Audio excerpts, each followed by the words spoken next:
Hello, I'm the Blind Historian, and I'd like to tell you about women that don't really get a lot of notifications, a lot of acknowledgement for the good that they did. And without them, trust me, the kings that they were the wives to would not have been able to do anything that they did as well.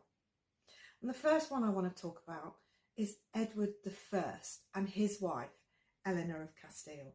Now, you may have come across her because she is the lady which the Eleanor crosses were put in place for. After she died, every time her body stopped, Edward erected a cross.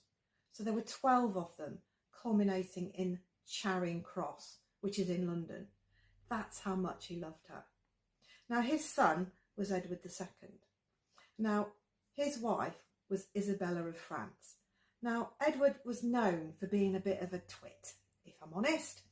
I'm not sure whether or not he was particularly good as a king, but the nobles didn't like him. He had too many close friends, which was against what the nobility was about.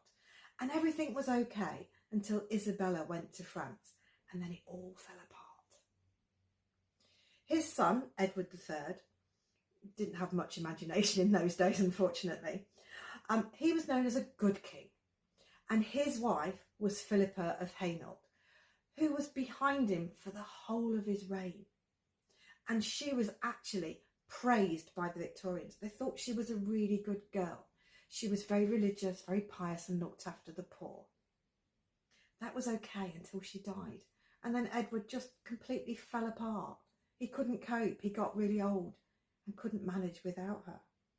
Now, his son should have been king after him. Funnily enough, his name was Edward.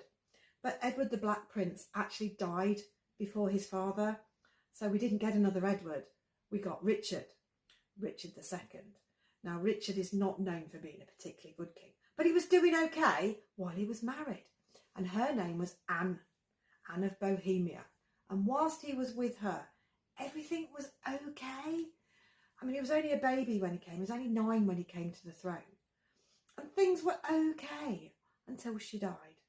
And then, unfortunately, it all went wrong. And he died aged 33 of starvation in Pontefract Castle. Now, that wouldn't have happened if Anne had stayed alive.